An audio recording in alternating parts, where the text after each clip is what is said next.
guys, welcome to Tony Robbins Podcast. For some of you who've been following along, it's a welcome back, and we're glad you tuned back in and downloaded this episode. And for those of you just coming across maybe for the first time, a very warm welcome, and we hope you enjoy this first experience.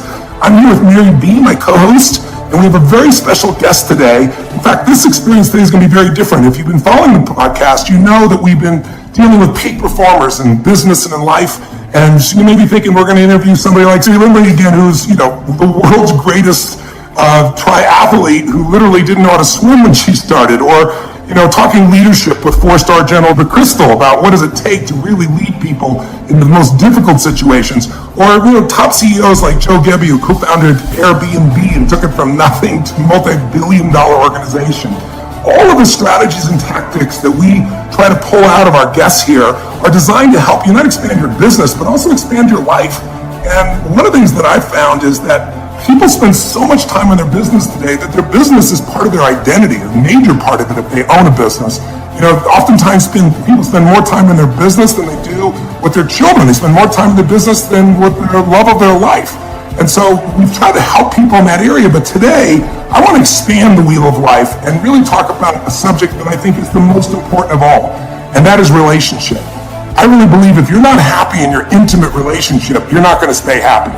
Nobody on their deathbed, as we all know, says, gosh, I wish I spent more time at the office. But the feelings that we have about the love in our relationships or lack thereof really affects us. And so there is an extraordinary guest we have today. She's been a dear friend. And actually, we've talked together for about, what has it been, Esther, 14 years? 14 years, exactly. 14 years, that's amazing. All over the world, we've done interventions together. And of course, what I'm talking about is Esther Perel, who is just, I think, a genius in this area of understanding deep relationship, understanding the dynamics between men and women, understanding the sexual dynamic and the desire dynamic and eroticism. She's written several extraordinary books. One is called Mating in Captivity, and she now has a new book, and we're going to dive into this subject today because I love going places nobody goes. I love going to the places that are taboo because the places people don't want to talk about is where often you can have the greatest breakthroughs. So Esther, I just want to, and your new book is called, what is it, the title of affairs? What is it? The State of Affairs? The State of Affairs. So let's start with relationship first before we dig into affairs. And tell me something, why is it today? What's different historically about relationships today? They seem to be more complex. There seems to be more drama and conflict. Is that really true? Have things really changed? In a world where people can swipe right and it's no longer about relationships, sex is a commodity. How has the world changed, and how does that affect that we deal with relationships today from what you've studied and learned with? And how many people have you dealt with? I don't want to misquote, but I know you've been in this business your entire life. And how many couples have you dealt with over time? Probably thousands. Yes, I figured. Sure. It's been 34 years in my practice, but also internationally, certainly with you, at the Platinum Retreats. I think we've done it about 6 or 7 times together. Yes. But I start with a line that I think you and I have said differently, but very, very closely, which is that the quality of our lives is determined by the quality of our relationships. No question. Or in reverse, that it's the quality of our relationships that ultimately will determine the quality of our lives. Doesn't matter how much you perform and how successful you are. This is where the legacy really stands. And why is it more difficult today? Look, I was thinking this week, friendship hasn't really changed that much. Sibling relationships haven't really changed that much. Your relationship with your dentist hasn't really changed that much. If there is a relationship, yes, exactly. If there is a relationship that has really transformed in a very short amount of time, it's the couple. And then therefore also the family. But the couple has undergone extreme makeover, from the fact that not too long ago, marriage was an economic enterprise, that it is today a romantic enterprise, that people were particularly are engaged around duty and obligation and not around romance and around self-expression or self-fulfillment, that sexuality was a primarily a woman's marital duty and that people experience sexuality primarily for procreation, to a sexuality that is now rooted in desire and in connection and it therefore is a matter of free will, to the fact that we are asking one person to give us what once an entire village used to provide, because I want my partner to still give me what traditional marriage gave me, or committed relationships, straight or gay relationships. I want commitment, I want economic support, companionship, social respectability, children, but I also want you to be my best friend, my trusted confidant, my passionate lover, my intellectual equal, my best parent, the one who inspires me at work. And we have never asked one person to fulfill so many needs and often contradictory needs. Oh my gosh, no wonder people feel stressed, right? I mean, do you know another enterprise that has only 2 people that has such a tall order for a party of 2? Certainly not a business, that's for sure. So this is those major changes. If this is before even technology has entered the bedroom, but there is not a single other enterprise that begins with such an intense dream and can unravel into such a dismal abyss. And then the fact that everybody who comes to you knows that when they want to build a business, they need to learn a number of things. They need to learn best practices. They need to read about it. They need to talk with others. But when it comes to couples, we actually know very little what goes on in the life of a couple. Couples are often quite alone. They don't know if what they experience is normal, is shared, is common. It's actually a rather shrouded environment with people who feel like they have to prove that they're doing this well and that they're perfect, but without being able to go and say, I don't know if I'm doing this right, I need help. Whereas in business, they can do it. And in their romantic lives, they don't. So they've never really studied it. There's no school for relationship. There certainly is no school for sexuality. And yet people have this idea that they're going to do this once in their 20s and it's going to last for 50 years with unabiding love and intense passion and solid commitment. And it's not happening. If Apple told you a product that failed 50% of the time, would you buy it? Good point. But this is what's happening to marriage. Yes. So tell us, how is social media now affecting that? How's technology affecting it as well today? Well, so for people who are not together, it's definitely the prime way that people meet is through, I think it's 3 things. We meet primarily online, more at this point, I think, even than face-to-face. What social media has given us, and particularly what the swiping culture has given us, is a massive amount of choice.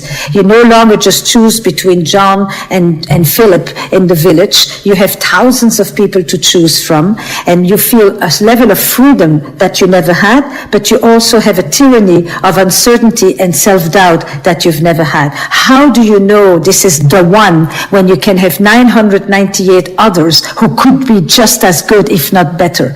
And so this FOMO thing, in which we are continuously wondering, is this the one? And what does it mean, the one today? It is the one that's going to make you want to delete your apps. So there is that whole piece in terms of the meeting, just the way we meet somebody. And then when people do live together, I think everywhere you look, the same thing are being described. Once technology entered the bedroom, it began with the phone, that at first it was the TV, then it was the phone, now it's a multiple set of devices. There is a lack of face-to-face. People are discussing in their relationships some of the most important issues of their lives through text. And then they are concerned that they have misunderstandings. I mean, text is not made to discuss if you're going to marry or divorce or have another child or talk truth to your mother. It's crazy. I was with somebody just recently. Actually, a gentleman was cutting my hair, and there was a woman beside him, and she was talking about how she left a message for her boyfriend saying that they wanted to see other people. It was the first initial communication of this, and she couldn't understand why he was so upset. Have this conversation in person. It's pretty wild. What do you think is the biggest mistake that the couples make today in this new environment where they expect everything and they expect their partner to be everything, and then often find themselves disappointed by creating an impossible task that they couldn't even meet for their own partner. Right. Look, I think that one of the strange things in our Western culture at this point is that romantic love has supplanted religion as the area where men and women seek meaning, transcendence, wholeness, and ecstasy. And so when we talk about a soulmate, we seem to have mixed up the spiritual and the relational as if they're one and the same. And this kind of perfection that we long to experience in our earthly love, it used to be sought in the divine, not on earth. So this notion that you are going to make me feel good about myself, that I am going to be happy when I wake up next to you, that I bring to my relationships a kind of consumer mentality, right? Where is my ROI, where this is not a deal that I signed up for, I'm not getting my needs met. It becomes a kind of we talk more and more about love as a kind of a permanent state of enthusiasm rather than a verb. And it's a verb. It's an action that you practice throughout your life. You fail, you do mistakes, you betray, you lie, you do all kinds of things, and then you stand up again and you continue. And that sense of resilience is not necessarily as much there. And I think the big issue for me when I think of couples today is really, I've often used that metaphor because it's so clear to me. It's like there's one thing to see couples that are not dead, and there's another thing to see couples that are alive. Yes. And that sense of aliveness, of vitality that we yearn for, it's something that people need to cultivate, I asked almost 100 people, do you know a couple that inspires you, that you think has a spark? Now, look at what you did. You just told me about the general, and you told me about the triathlete, and you told me about the business person. Everybody in those areas can instantly name someone that inspires them, that they would like to look to, that they would like to learn from. If you ask people if they know couples that inspire them, the vast majority can't come up with anyone, maybe one. That's the sad state of affairs. If you want to talk state of affairs, that's probably yes. It's like, what? I mean, you know so many musicians, so many business people, but when I ask you about the most difficult and the most important thing that you're doing in your life, you're telling me that you have no models? Yeah, it's so true. It's so true. And, people are operating like their relationship is a business, like you said. They go in and they're trying to figure out what they can get. And anybody who does that in business fails in business too. The only way you succeed in business is you become obsessed with falling in love with your customer, with your client. And you don't want to make them a satisfied customer. You want to make them a raving fan. And nothing could be more true in an intimate relationship. But to do that, you've got to constantly looking at, what am I here to give? How can I light them up? That's what people do in the beginning of a relationship. And then at some point, 7 days, 7 months, 7 years, 70 years later, they walk in and they're constantly focusing on what am I getting or not, as opposed to what can I give that'll light my partner up, and that's what lights me up. What makes that change in people? What shifts us from wanting to be the giver and pour our love into someone to sitting around expecting or evaluating what we're not getting?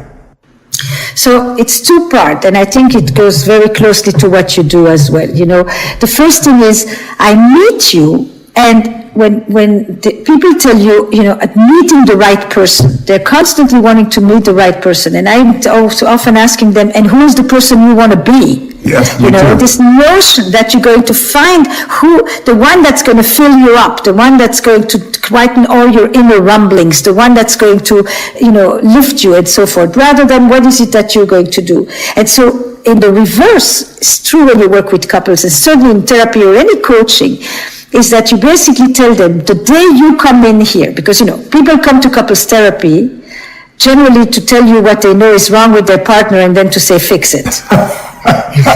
Put you in your position. I have never heard a person come to couples therapy and say, I came to look at what I do, how I make messes. They come to tell you that they have an expertise on describing you the messes of the other, and they will say, I'll assist you in fixing my partner.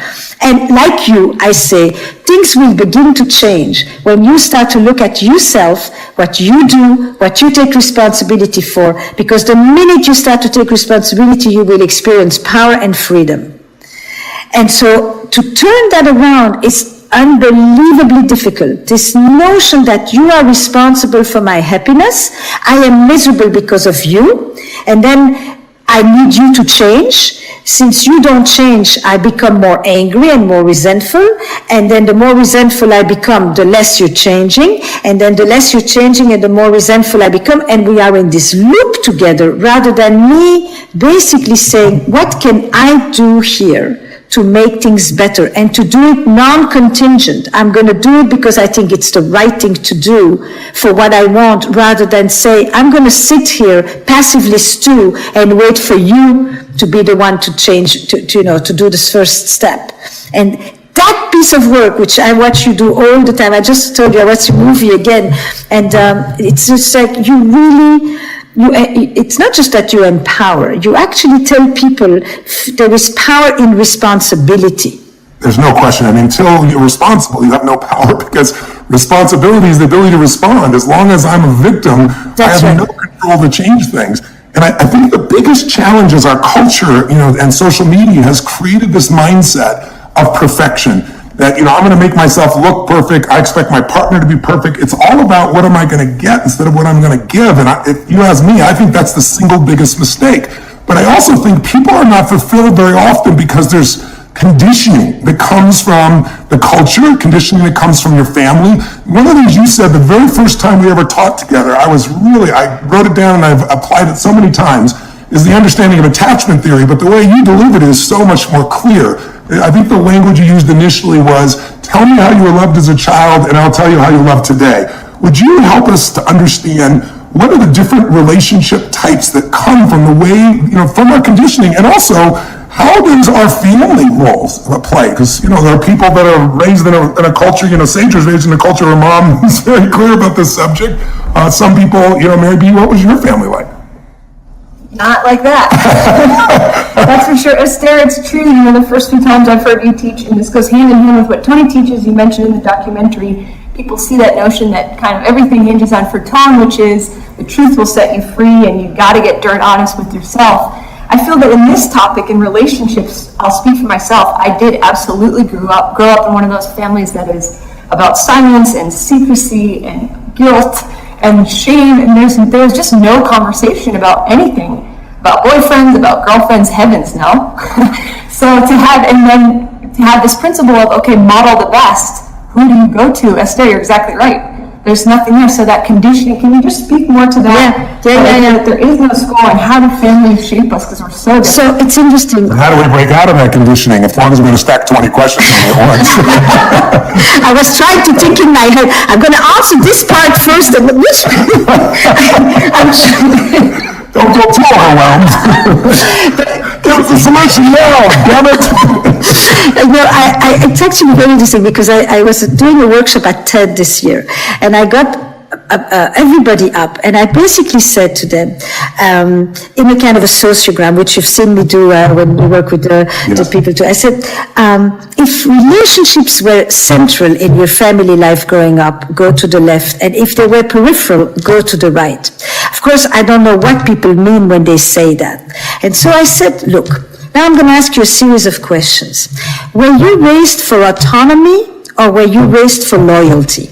Were you told you should count on yourself, you should rely on you, if you have an issue, what is it that you can do? Or were you raised on who can help you? Who can you ask? Were you told, the moment you could speak, state your needs, say what it is you want, use your words? Or were you told you are here to actually intuit what other people want from you? And that is a very different system. That, were you raised in terms of being loyal and having legacy towards the people, as in, or were you raised to kind of do what's right for you? In the States, people often say, you should do what's right for you, you should do what you want, you should do what makes you happy. In most of the world, that statement never exists without the consequences of how it will affect those that you love. You're part of a larger embedded community, and so you don't do what you want, you do what you can, provided how it will affect the others. And we went on and on like this, and I said, where did you learn to love and how? And tell me, when you grew up, did you feel that people were protecting you, or did you feel that you had to flee for protection? And were you allowed to thrive in your family? Were you allowed to cry out loud? Were you allowed to laugh out loud? Many times you can laugh out loud, but God forbid you cry out loud, right? And were people attentive to your needs, or did you have to go and take care of them because you were the parentified child? And were you touched? Were you rocked? Were you sued? Or were you beaten? Were you invaded? Were you violated? What was the relationship to the boundaries in your family? And were you, as a child, only allowed to be seen and not to be heard? Or what was the place of the child in the family? And sexuality in your family, what was that like? Yeah. So of course, often people say it was totally not central. It was not central until you start to say, tell me something. If there was violation, or if there was invasion of boundaries, or if there was silence or secrecy, do you think that makes it not present, or do you think it makes it actually hugely present, but like an elephant in the room? And if there was infidelity, do you think that makes it not present, or do you think it actually makes it hugely central as well? And in the end, of course, there's only 5 people who can tell you that sexuality wasn't central in their family life growing up. Well, you have that definition, you're right. You understand? It's like they think it has to do with seeing my parents being affectionate or talking to us. No.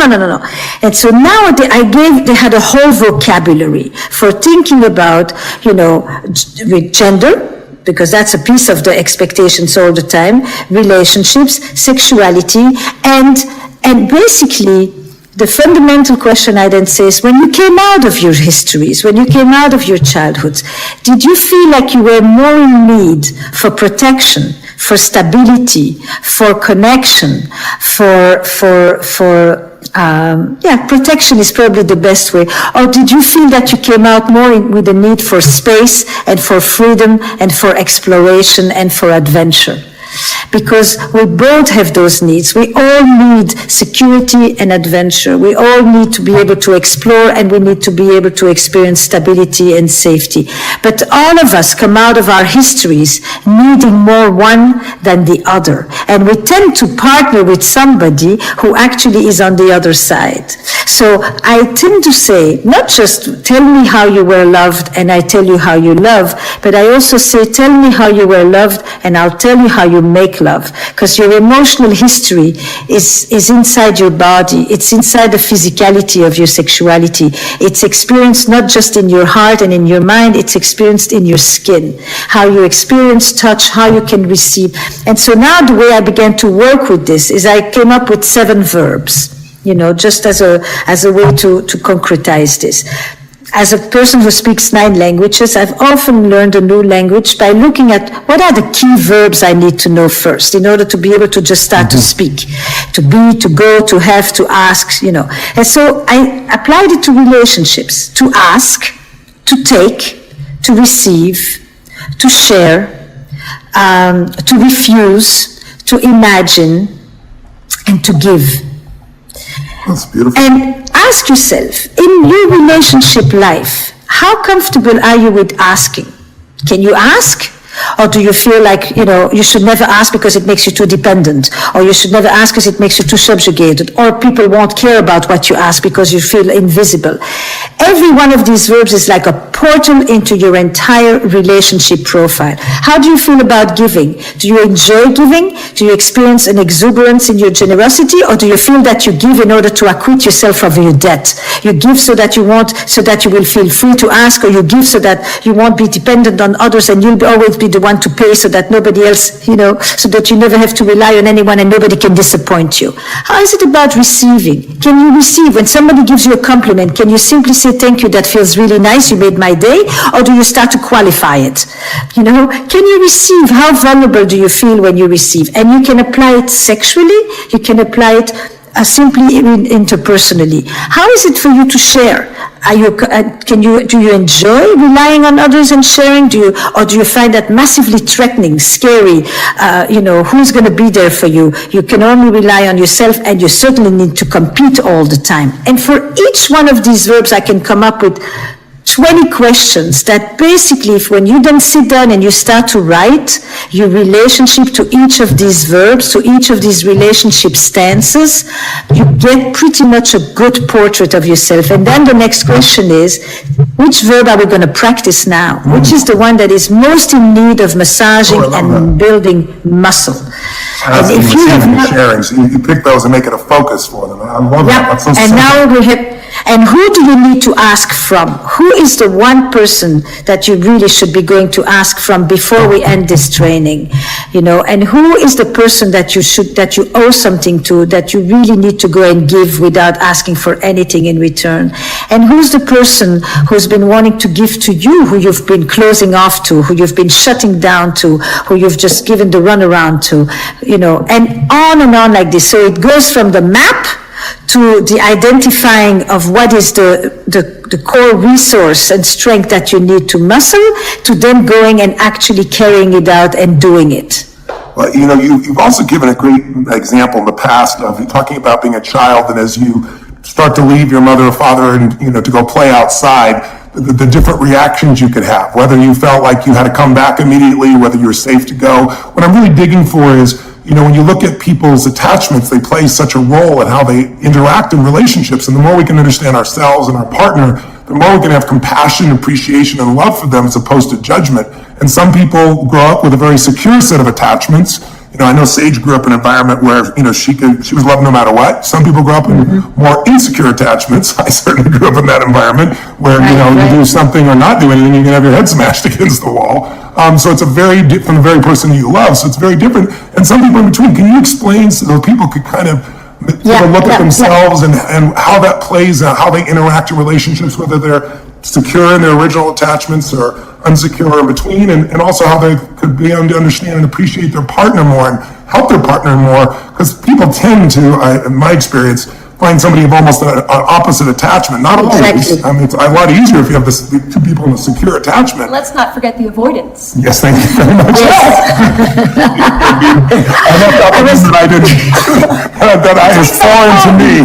Yes, so let's talk about those three so the people who's listening know what the hell we're talking about here. Thank you, I left that one out.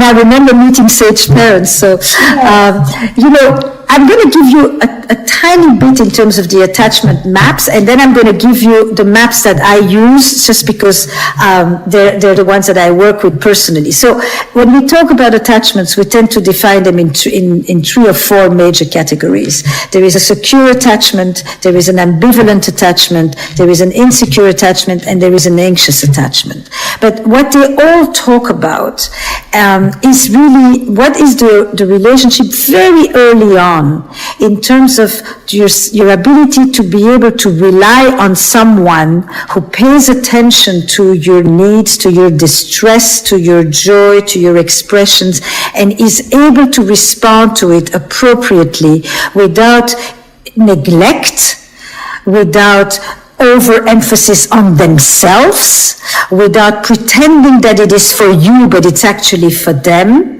The secure attachment is one in which you have a kind of a fluid relationship between I feel solid, I can rely on you, I can lean on you, and I can leave you, and you won't fall apart either. And I feel very good in experiencing the anchor and the exploration, the secure base and the discoveries that I do away from you. But when we don't have that, some of us develop a very insecure sense of attachment that can be very anxious. I'm constantly checking, I'm constantly coming after you. I become the pursuer in the relationship, the one who always wants more, or who wants to be reassured, or who needs to be affirmed. And then you have the withholder, and the withholder is often described as the person who will avoid conflict or who will avoid closeness, who is afraid of being invaded, but also who has learned to not come too close so that they won't be disappointed. You see, I think that what is very important to know is that our attachment style of today is often a defense that was adaptive in the moment that we were experiencing it. If you were beaten, and if you experienced violence like I know you did, and you learned to shut down and to guard yourself and to avoid, it was adaptive. It wasn't a problem. What becomes a problem is if you do this later on with someone who actually cares for you and loves you and is tender, and you still are responding from the place where you learned this thing without realizing that you're no longer at home with your mother. And it's that is very important to see, is that often the things that we have developed, our defense mechanisms, our survival strategies, which is a better term, are often were necessary at the time, but we need to undo them now. So I began to talk about it when I looked at why understanding desire, actually. I was less studying attachment as I was studying desire. But desire, of course, is very connected to attachment. And I came up with that image from looking at children, of the kid that sits on your lap. And that kid, at some point, if all goes well in development, needs to get off the lap of the parent because they want to crawl and then run and then walk, etc., to explore, to discover, to play, to be in their own imaginary world. And then they turn back always to look to see if the adult, mommy, daddy, whoever the caregiver is still there looking at them. And if the parent or the adult says, kiddo, the world is a great place, go play, go discover, I'm here, when you're done, come back, we learn to experience security and adventure at the same time, connection and freedom, separateness and togetherness, whichever way names we give to this. What we are, Ulysses used to talk about home and travel. Every epic story knows this duality. Yes. But if the kid turns around and there is an adult that says, I'm lonely, I'm depressed, my partner hasn't paid any attention to me, what's so good out there? Don't we have everything we need together, you and I? Then you have three main responses. And one of the big responses is, and everyone who's done that knows that, is that in order not to lose you, I will lose a part of me. Because the message says come back without ever having to say this in words. And some of us will come back and we will forego our need for freedom and for exploration and adventure and all of that in order to secure the base. And I will learn to love in a certain way when I do that, because I will learn that love comes with extra burden, extra weight, extra responsibility, extra anxiety. Love always worries and takes responsibility for the well-being of the other. But some of us have a way of loving that makes us feel that the other person needs us with such an intensity that we can no longer hold on to ourselves when we are there taking care of the other. We lose ourselves when we attend to the other.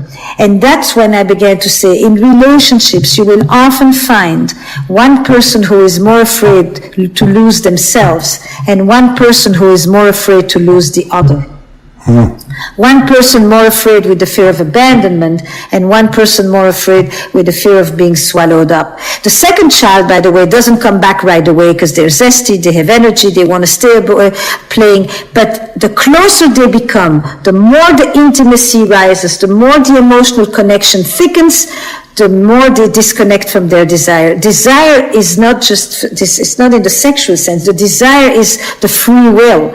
It's the ability to play, to attend to oneself, to experience aliveness and vitality, which is the opposite of responsibility and worry and anxiety. Well, mine certainly was taking care of my mother. That was the piece. What was it for you, Mary? I think I was more getting called back lovingly from mom and dad that made me just be like, I gotta get out of here. Yeah. And how's that affected your relationships, for example? Probably in ways that I still don't even know, but I have to say, Esther, I've been listening to, if you've not heard it yet, your podcast on Audible on Amazon, Where Should We Begin? And going through with couples, and it's just brilliant to be able to witness when I'm not involved and attached and hooked, to hear human beings innocently. You do such a beautiful job of saying where you see a couple, where you meet them right now, at first glance, there is a lot going on under the surface. And just asking those questions that take you back to, one of the most powerful ones for me that you always ask, Esther, is, where did you learn that? And that has been so powerful to me to go back, and oftentimes it's like, gosh, I guess I learned that when I was like 5. And so I've added 2 questions from there that actually I attribute to my colleague Terry Real, which is not just where did you learn that, who did this to you, or who did you see do this? Mm-hmm.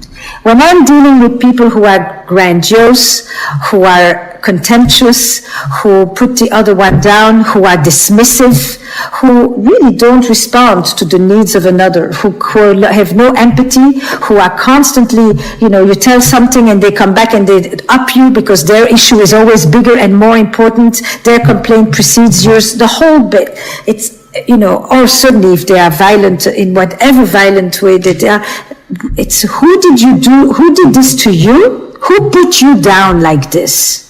Who shrunk you like that? And who did you see do this? Then it's even more concrete than where did you learn it? Because instantly they start to remember, it's like they remember that hand that presses their head down and just basically said, you are worthless. And then they can make other people feel worthless. And by the way, while they're doing this at home, they can be utterly charming to their customers. Crazy. Right? So I always say to them, if you treated your partner like you treat your clients, your marriage would be doing quite well. But you're charming here and you bring the leftovers there. You treat your partner, subpar.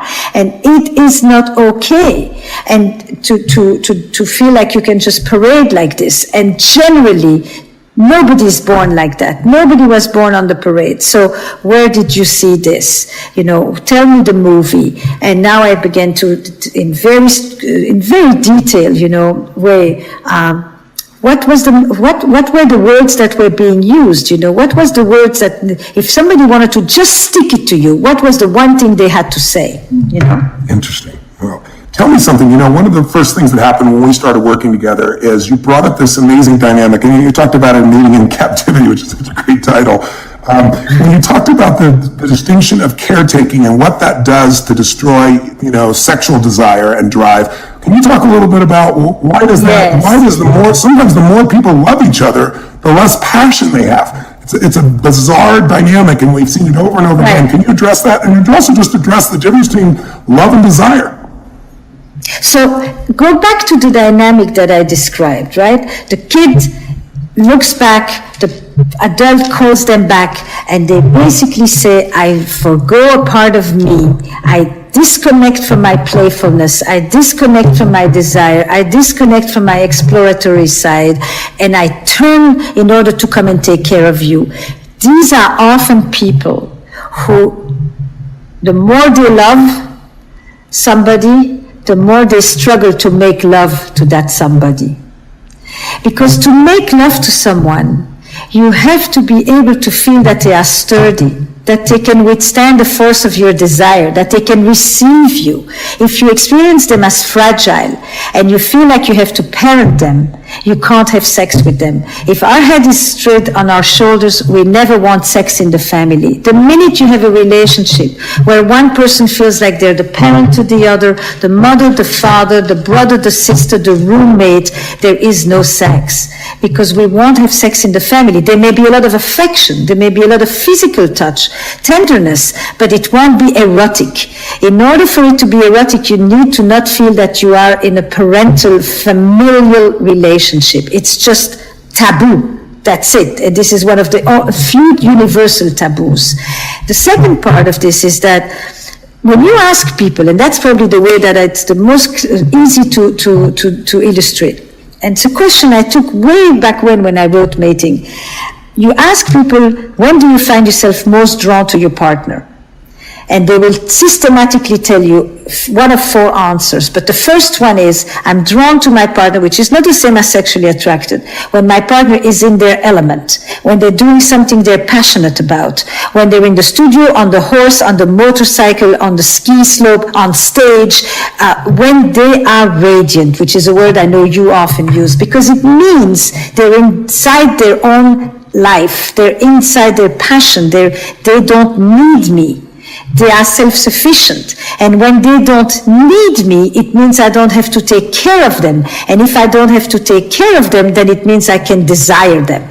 It's simply like that. Every woman will tell you that she knows the difference when her partner, female or male partner, wants her or needs her. If the partner needs her, she can be sweet, she can take care, but she will never be turned on.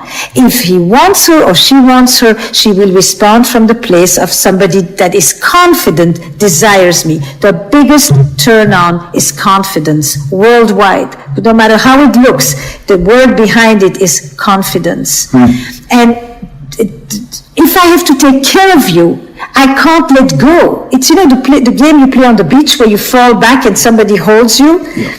To have sex is to surrender. To surrender, you have to feel that you can fall on somebody and they will receive you and enjoy it. If you feel like they are scared, they are threatened, or you have to worry about them, you can't let go.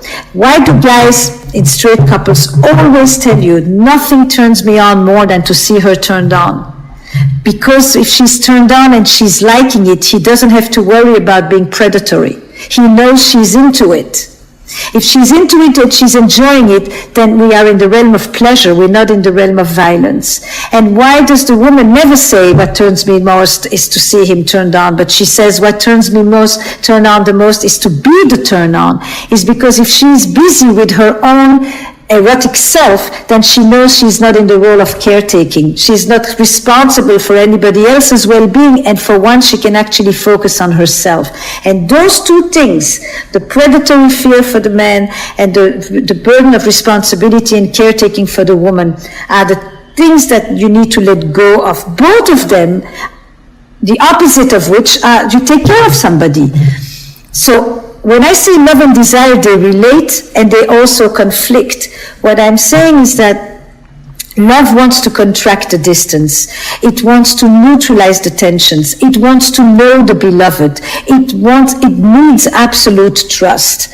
Desire needs mystery. Desire needs an other. It needs that other person that I'm looking there, that is radiant, that is in their element, that I'm curious about, that I momentarily am once again not sure that I know them, because who is that person sitting at the piano there completely rapt, and you are drawn to that other person that is not an extension of you, that you don't feel responsible for, and now you can freely want them, desire them, be attracted to them, and reach out to them. So desire needs, I would always say that love works very hard to close the gap that then desire needs to open up again. You need to have a bridge to cross and somebody to visit on the other side. Call me into your red light district, invite me. And I need to be, and that invitation, that motion is the desire, is I want to come and see who is this person, what's in there, and that curiosity is the essential ingredient of desire. And you can't be curious when you are not safe. You need the safety, you need to feel, yes, basically, you need to not be anxious in order to be curious. And so you can feel responsible too. I mean, it's the sense of responsibility that often kills the desire, because it brings out a different part of you. It brings out the mother or the father. That's right. As the brother or the sister or whatever. Someone's going to take care of someone as opposed to someone that you're going to literally enter another world with and, enter a new part of yourself with. Is this why so many women, most men are surprised in seminars when I'll ask women, what's their greatest fantasy? And husbands will find out their wife will say being taken by a stranger. Of course, the bad boy. And why the bad boy? Because the bad boy, you don't have to worry about taking care of. You got it. You don't have to worry about hurting his feelings, right? That's right. So you can surrender. Is that right? Yes, completely. The bad boy takes perfectly good care of himself. Thank you. Right. So you can be whatever you want to be, do whatever you want to do. You don't have to worry about it. Exactly. That's it. You don't. When the bad boy, when the bad boy says, "How was it?" he wants to know how was it for you. When the other partner asks her, "How was it?" what he wants to know is, "How was I?"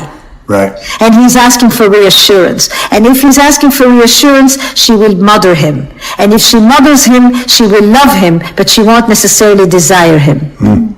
Wow. And couples, what happens? Couples that love each other so much, because I've seen this so many times, they have so much love for each other, but they're constantly looking out for each other, constantly caretaking. How do they break out of that? What would be an exercise or an assignment you give a couple to kind of break out of that and come back to where they can find curiosity and mystery and where they're not caretaking? Because it comes from such a positive intent. You see couples that have been together 20, 30 years, and most of them don't have that passion anymore. They've settled for something less, and then you find those exceptions. You know, Bunny Pearl and I have a dear couple friend that just yesterday celebrated their 60th wedding anniversary, and they're passionate for each other. They grab each other, love each other, make love. It's just a beautiful thing at this stage of life in their 90s, 80s, and 90s. What would be an assignment? What would be someone's listening right now going, man, I love my partner so much, but we don't have enough passion. What would be your, assignment, your approach to helping them to reignite this again? So there's a few different things that I would do. And by the way, I think that when people say we don't have enough passion, that they tell it to you 6 months to 2 years into it. It's not necessarily 20 years. The ones who have it, and the ones who lose it often lose it very early or lose it right after the kids, when they do become family. If they have little children, I say to them, tell me something. Do you have, when you go out, a curfew? Do you always have to come home because the babysitter, because the kids, can you find a way, even if it's every 3 months, I don't care. Can you find a way where you can go out without having to come home at a certain time? When's the last time that you felt unbounded? That you felt that you were on an adventure and you didn't have to be the responsible parents on a date night out. Okay? Just where you can, and maybe stay up till 4 o'clock in the morning. Do you know, when you do this every once in a while, you really feel young. You just do. You feel like you're not being responsible citizen. You feel like you're not accountable. You just let go. It has nothing to do with how much you drink. It just has to do with the fact that there is no curfew responsibility on you at that moment. So I highly work with people on, the day of non-responsibility. You make sure that your kiddos and your whole family and your business and everything is taken care of. Second, I say, when's the last time you actually stayed in bed in the morning, not because you had a fever? It's everything that has to do with breaking rules and with playing hooky and with being naughty, because all of those things, that playfulness, which children know. The kids who play feel great, but the kids who play and are naughty in the middle of it because they entered a place where they were not supposed to go, they feel on top of the world. There is something about breaking rules that make you feel like you are really in touch with freedom and with your free will. And that energizes people. That is erotic. That makes you feel alive and vibrant and vital. So the whole gamut of breaking rules, I look at their lives, I see places, and I say, you see that thing? I want you, that rule that you put for yourself, I want you to break it. And I go for the breaking of the rules. So that is a major piece of the work I do with them. Then the second one I often do is which is a very sweet one, but one that can really reconnect people with the playfulness, because for me to get to the passion, you have to connect to the playfulness. Take out a separate email address or a separate phone number, whatever. But what I want you to do is to have a channel that you communicate. It could totally be social media, doesn't matter, that only the two of you know, not your kids, not your secretary, nobody knows anything about this. And you're not allowed to talk about Management Inc. You're not allowed to talk about anything that has to do with the shopping and the kids and the holidays and nothing. It's just a place for the lovers. You still are lovers, and you need a place where that is protected and where you only speak to each other from that place. You can send song, music, poetry, pictures, whatever you want. You're talking to your lover. You're not talking to the mother of your children or your wife or your business partner. That segregating of the erotic becomes very, very important as well. So I like to do that with them. I think anything that breeds novelty breeds testosterone. Most of the couples who are comfortable tend to do the same old because they enjoy it. And it's really nice. There's nothing wrong with doing the same old and going back to the same places and appreciating that. But it doesn't create any edge. If you want passion, you need unknown, mystery, transcendence, imagination, curiosity. It's those parts. And that means you need to do something that you haven't done. So I want you to take your partner, you're in charge of the weekend. Nothing nothing brings us more joy than somebody who surprises us, unless we have a history of trauma. Then we don't like surprises. But otherwise, take your partner, blindfold them or not, pack their suitcase and take them, even if it's around the corner to someone else's place. If you don't have a penny, it doesn't make a difference. And don't tell them anything that's going to happen next. They're in your hands, they're in your hands. Everybody remembers as a kid walking with someone that holds your hand, and you have to close your eyes and you have to trust that they're not going to bump you into other people. It's one of the favorite games we played. So anything having to do with novelty, with surprise, with protecting an erotic space, all of those things is where people will reconnect sexually. I want you to make love with your clothes on. Most people, after they are together, first they undress, then they go into the bed, and then they start to do the deed. Many people remember that when they think about moments of passion, they think about making out, actually. They think about tearing each other's clothes off as well. But a lot of it is actually, it's everything the before. It's the uncertainty. Will it happen? Won't it happen? Where is this going? I want you to go and set the room up, create an environment, and just do everything that you don't typically do. If typically you first undress, then you go to bed, don't ever take your clothes off. Just play with the parts of you that you have completely left out. And the reason it became so clear to me is because now that I've written and worked on infidelity for all these years, everybody was talking about reconnecting with the lost parts of themselves. And that's really what people often are looking for in a relationship, aren't they? Yep.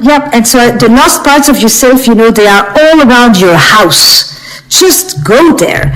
Don't just go for the sure bet because it works. Because in passion, what works is a disaster. So anything having to do with novelty, with surprise, with protecting an erotic space, all of those things is where people will reconnect sexually. I want you to make love with your clothes on. Most people, after they are together, first they undress, then they go into the bed, and then they start to do the deed. Many people remember that when they think about moments of passion, they think about making out, actually. They think about tearing each other's clothes off as well. But a lot of it is actually, it's everything the before. It's the uncertainty. Will it happen? Won't it happen? Where is this going? I want you to go and set the room up, create an environment, and just do everything that you don't typically do. If typically you first undress, then you go to bed, don't ever take your clothes off. Just play with the parts of you that you have completely left out. And the reason it became so clear to me is because now that I've written and worked on infidelity for all these years, everybody was talking about reconnecting with the lost parts of themselves. And that's really what people often are looking for in a relationship, aren't they? Yep. And so the lost parts of yourself, they are all around your house. Just go there. Don't just go for the sure bet because it works. Because in passion, what works is a disaster. Well, what's ironic is, I always tell people, what makes a relationship work is things in common. It's certainty. What makes a relationship passionate is differences, different energies, different mysteries, different elements. And it's not different values, but it's those differences that make something passionate. And so that's the dynamic, as we always talk about, in the 6 human needs. I can tell you in my own life, I grew up in an environment where 4 different fathers, I didn't want to ever have a divorce. And I was so unhappy in the very beginning of the relationship, but I got my love through the children. I pretty much supplemented, and because they weren't my blood children, I was 24 years old, and I had a 17-year-old son instantly, because she was 13 years my senior, an 11-year-old daughter, a 5-year-old son, and then a boy on the way.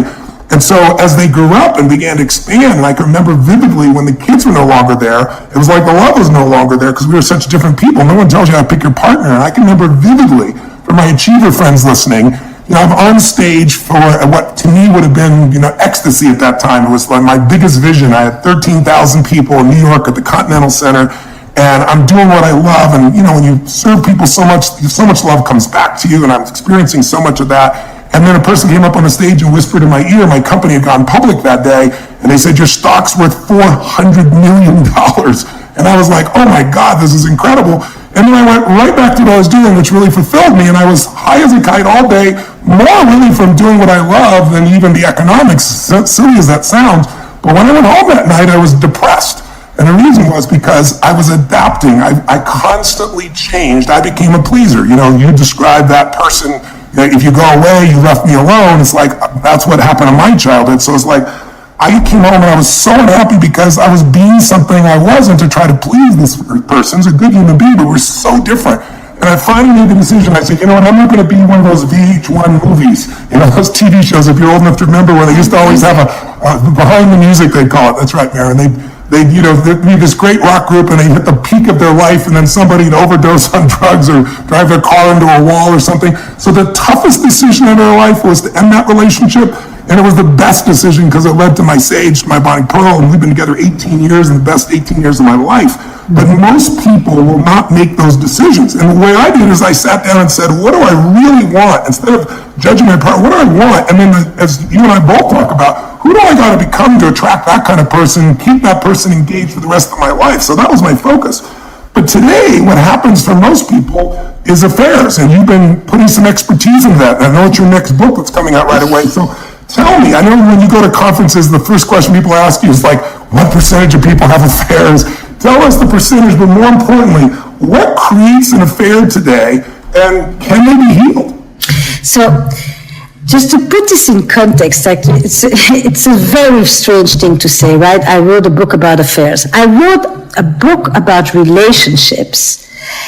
And in order to understand what makes good relationships, I can't just go and look at the ones that work as planned. I actually had to go and look at the ones where there is betrayal, where there is a violation of trust, where there is deception. It's from looking at those relationships that I can really glean the lessons of what makes a good relationship. It's very interesting. Instead of going to look for those who could inspire, I went to look at the inspiration from those who flunked and those who went through the crisis and then those who actually re-emerged from it. And that's when I really got a sense as to what makes a good relationship. It took me on a journey that I didn't anticipate at all. So it's through the lens of affairs, but it's really, if you read this book, it's almost it will give you everything you need to know about being a couple that remains connected and passionate, at least for a long time. So I'm 35 years with Jack, you know, and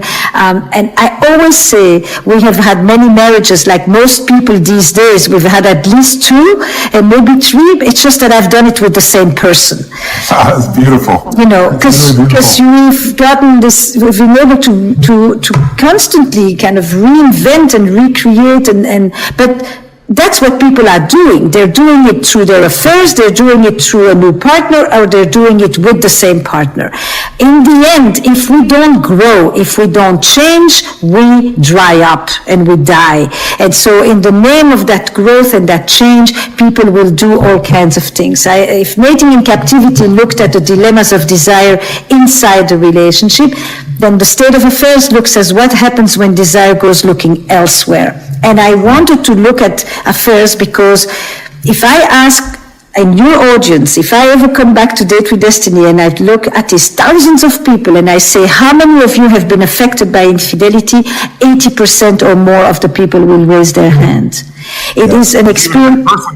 They may have had it with their parents. Yes, exactly. Your entire psychology. Yes. I remember I would meet my mother at Four Fathers. I met Jim Robbins, who adopted me, my fourth father, at Bojack's, which is like a Denny's, because my mom couldn't get out, and I was the one that had to go tell her affairs. She's not there yet. And it freaked my brain out, but I love my mother so much that I had to make it okay, but at the same time, it didn't feel okay to me at all. So I think everybody's affected by affairs to some extent, whether they realize it or not, because somewhere in their family there's been one, even if they've not been affected by one person. That's right.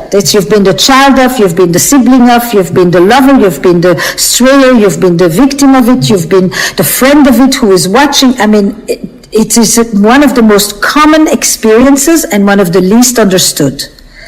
It is infidelity. How common is it today in the world we live in? Look, extraordinarily common for 2 reasons. One, because women are closing the gender gap very fast. until recently, infidelity was basically a license for men and a threat to her life for women, be it through being killed, which she still can be in 9 countries today, or be it through child mortality, pregnancy, you name it.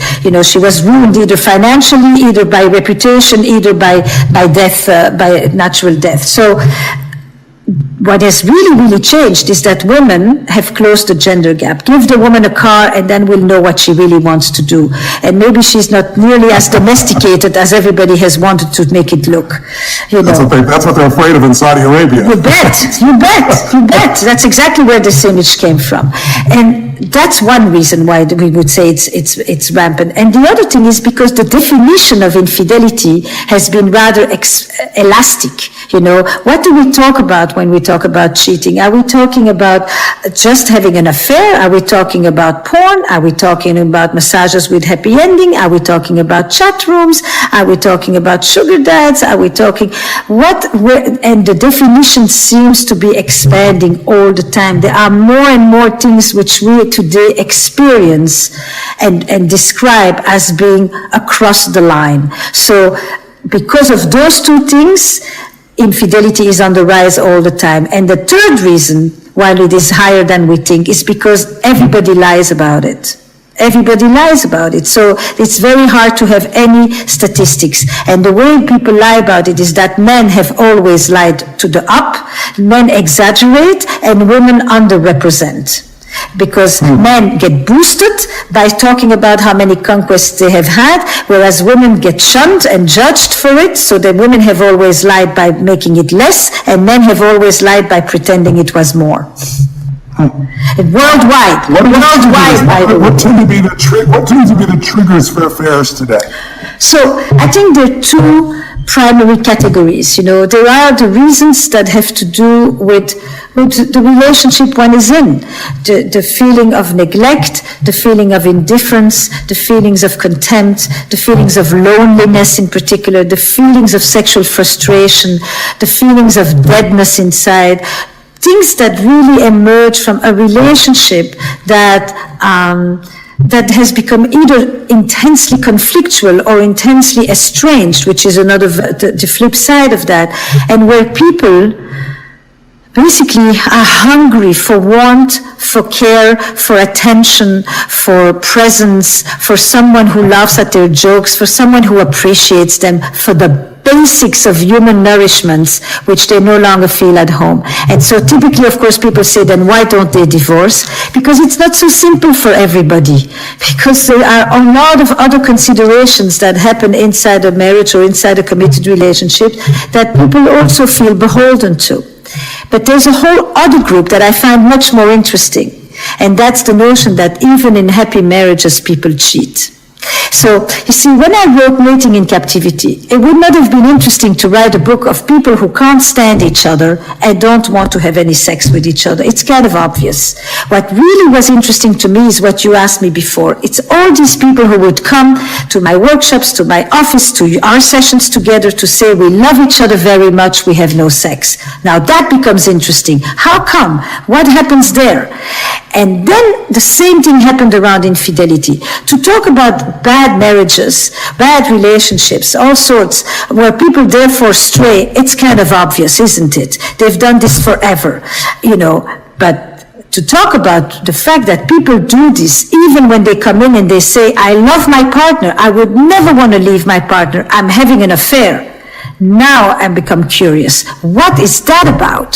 And so I've gone for the ones that are not so simple. It's not about pathology. It's not about narcissism or borderline issues or addiction or attachment issues. It's people who are committed, who love their partner, and who are experiencing a part of themselves in another relationship that they don't bring home.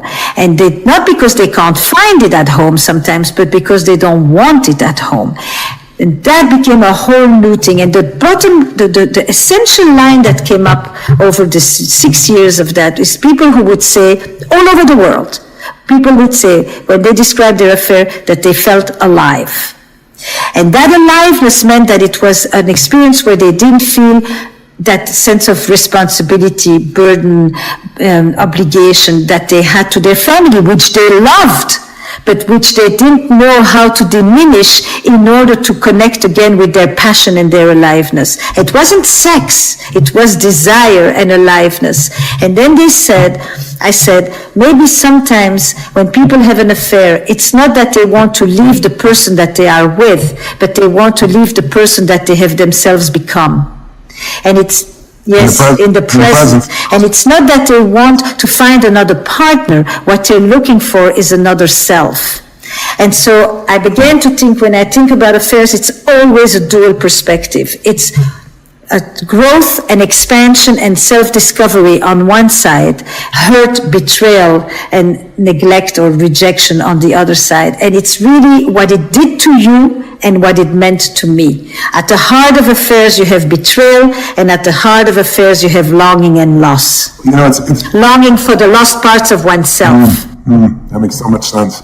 I've always said to couples, you and I both know the 6 human needs, and many of my audience knows it.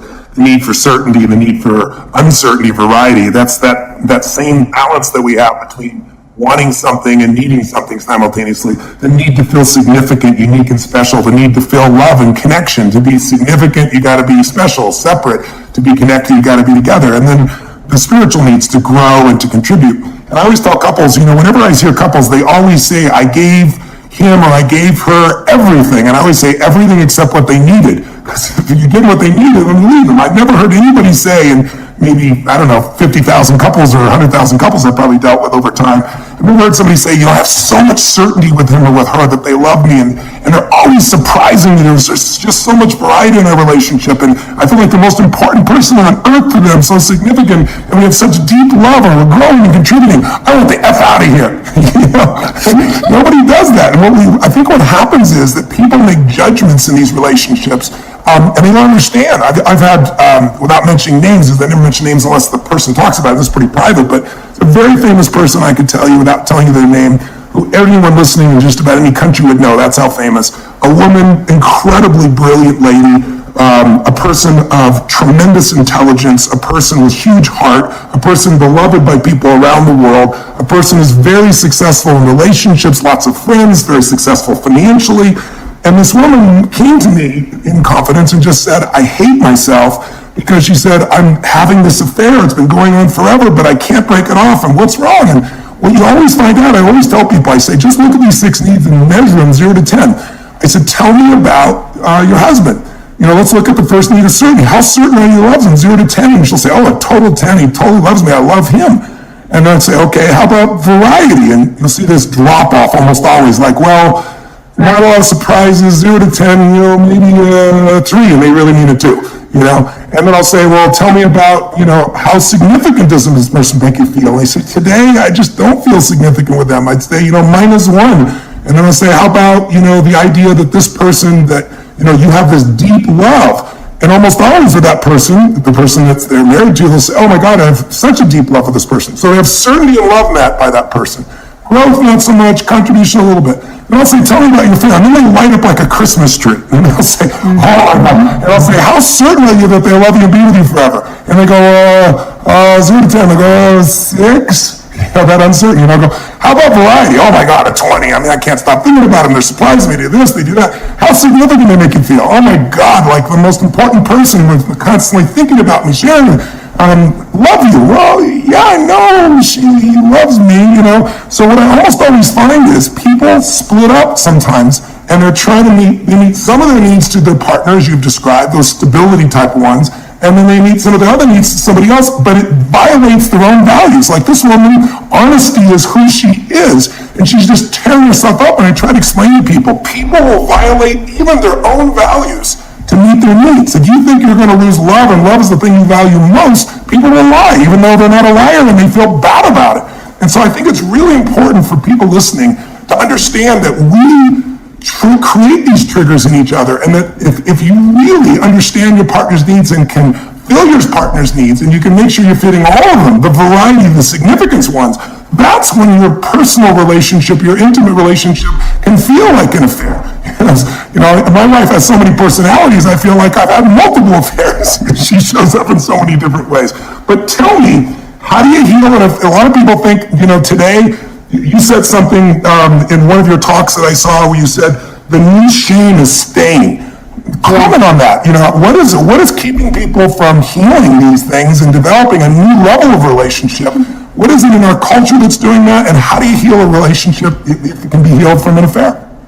So, first of all, everything you just said is music to my ears. We speak, I'm reminded of how close our view and our language is. You have your vocabulary, but it's exactly that. They split off the adventure on one side, the freedom, the novelty, the surprise, and all of that, and then the other side becomes the stability, the security, the safety, and the love. And the reason I asked the question is what? Because the majority of the people that I work with are not chronic cheaters. They're not philanderers. They are actually people who often have been devoted, loyal, and faithful for decades. And one day they cross a line that they never thought that they would cross. And so the question always was, for a glimmer of what? Why would people be willing to risk everything they've built, including the things they've put in place themselves, all the rules that they've put in place? Why would they transgress that to experience what? What is it that people are going for? And that surprise, that novelty, that aliveness, that transcendence, where the word, you put the other words to it, is really, it's like the call of the sirens. It's just irresistible. They'll destroy everything for that. And that has so much not to do just with sex. It's way more complicated.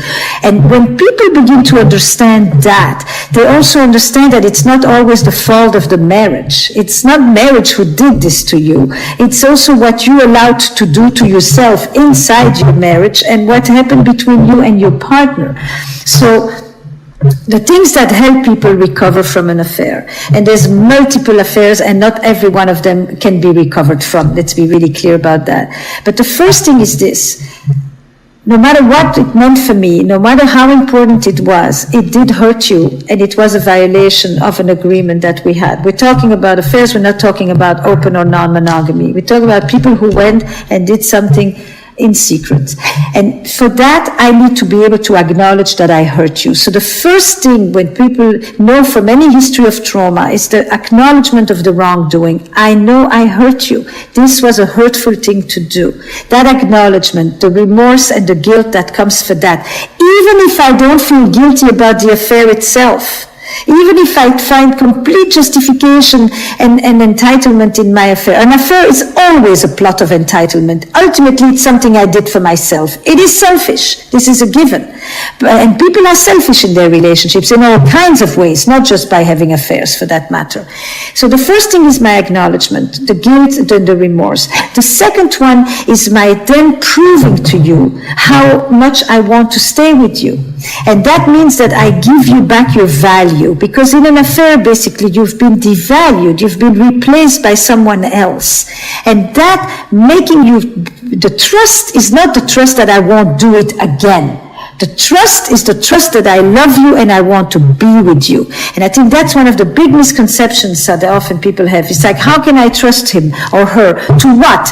To not think about the other person, to not call, to not do it again. So what if they don't do it again, but they stay cold like like an ice block? That's useless. You want the person to be back with you, to claim you again, like they did in the beginning.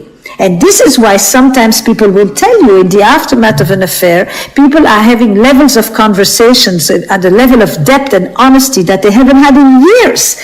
And sex like they haven't had in years, because they find themselves back at the beginning, because nothing is certain anymore. That's it. Exactly what you described. They finally brought the edge home.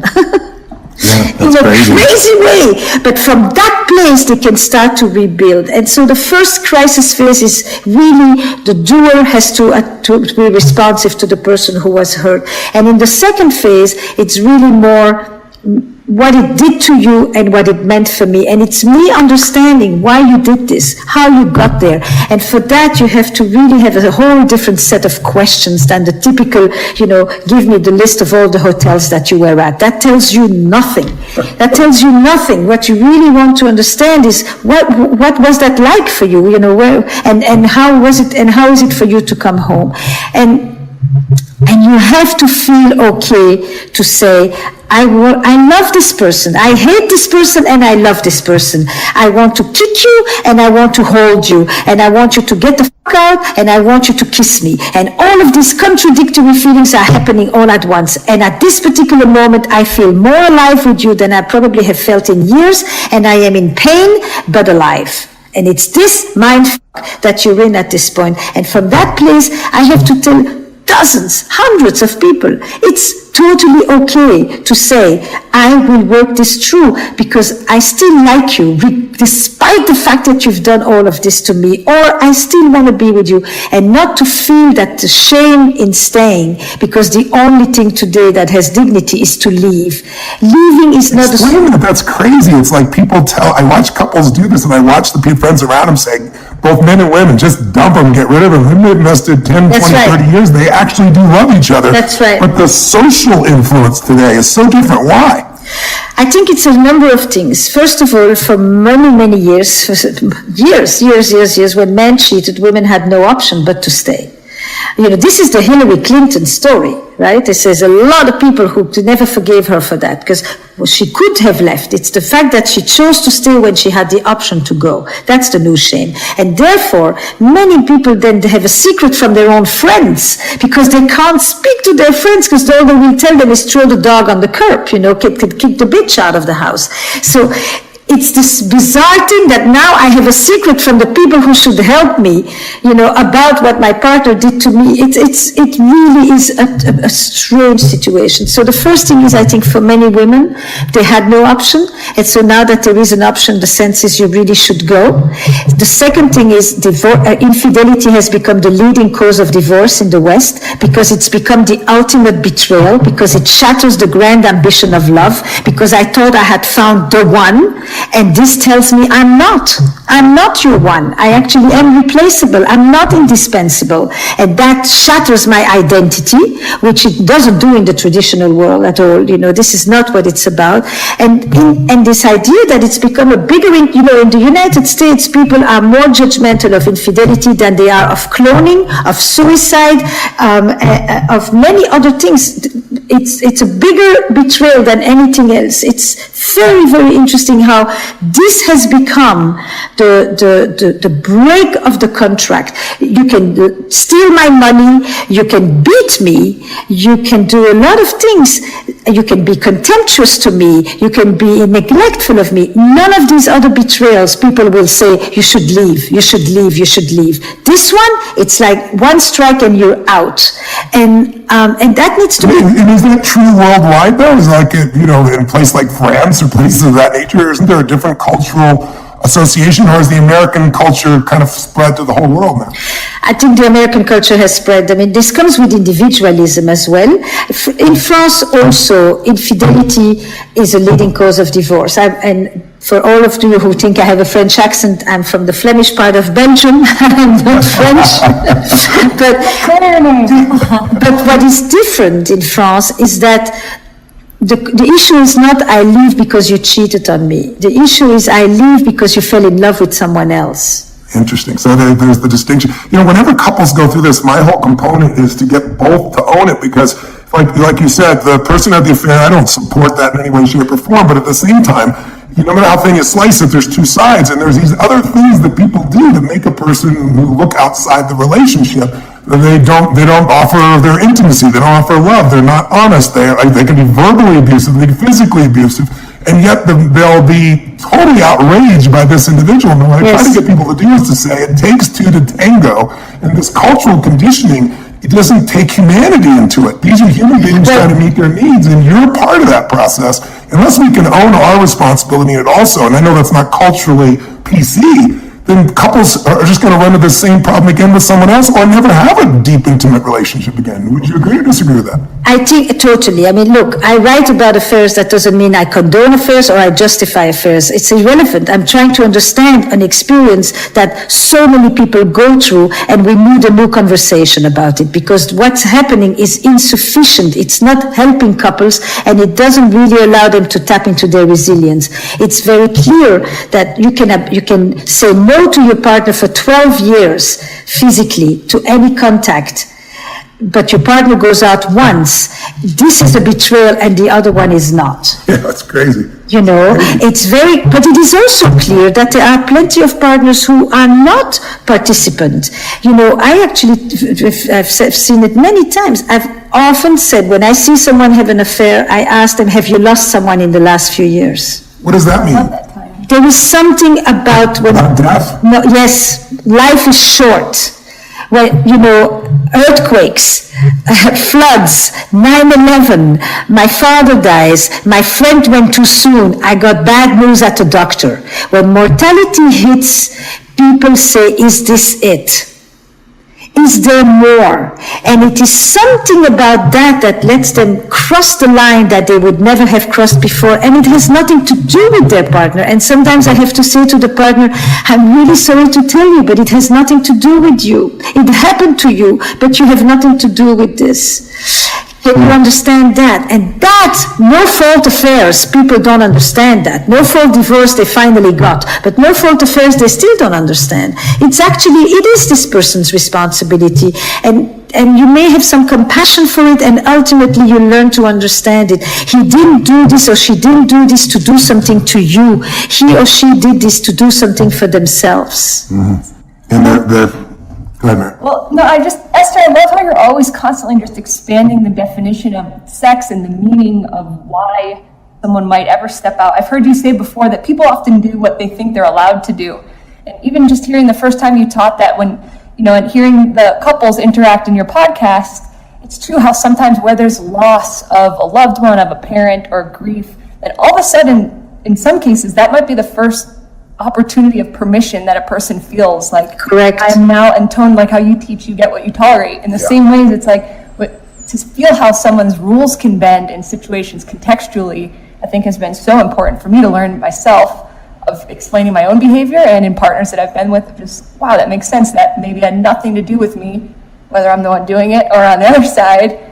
Just the motivations behind things, and it's just the questions that you both bring people to ask of themselves and of their partners.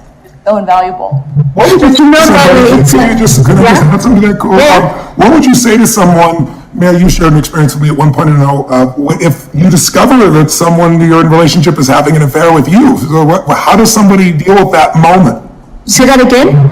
What would you recommend for someone if they discover, you know, inadvertently, for example? I was sharing with Tony in the age of so many digital relationships, and just with computers and laptops and phones always accessible in relationships, I have had an experience where it's like, in 1 second, your whole, you know, a whole year of your life can unravel if you find something of your partner's, whether you meant to or not. And just the impact of that moment today, that I think is probably a pretty common experience for people, where in 1 second, oh my God, it's just my whole life just unraveled. Because you found something. And I say it is absolutely gutting, because you no longer just find a little receipt in the pocket. Today you find the entire digital archive, and so it's a death by 1,000 cuts. Mm-hmm. That's all I can say. I say, oh my God, this is gutting. Do yourself a favor. Don't read every message. Don't. You won't be able to get them out of your head. Don't look at the pictures. It's like watching the towers burn after 9/11. Don't stand there and stare and freeze. I have a dear friend who I love dearly, who his lady had an affair, his wife had an affair, and he found videos, and he watched videos, and he just destroyed. I said, why'd you do that? But it's like, you know, you often say, like, if someone has an affair and you're trying to heal it, don't ask them all the details. Don't ask them, were they better than me? Don't ask them, where did you meet? You know, those questions people want to ask. Why should they not ask that? And why do people? Or Esther, also, like, what are the questions to ask? And what are the quality questions to go to your partner when you want to just be like, what the heck? Are you? Those people are dropping F-bombs like crazy. I don't know. So part of What do you suggest? Somebody discovers this, what should they do? What should they communicate? How should they deal with it? So the first, it's a lot of different things, and part of that is actually where the podcast comes in. The podcast was really, I mean, it's a lot of things for the podcast, but because I for the first time opened the door of couples therapy. You know, nobody actually knows what goes on in the antechamber of a couple's lives. That's the whole thing, and couples have, and nobody talks about this. So I wanted these conversations to become public. You know, for a long time, the wise person sat in the center of the square, and now they're sitting in some office with closed doors. And to open those conversations again is to bring the wise person back into the village, you know, in the middle, and have the windows open up. So what I say is, what do you know so far? What do you know?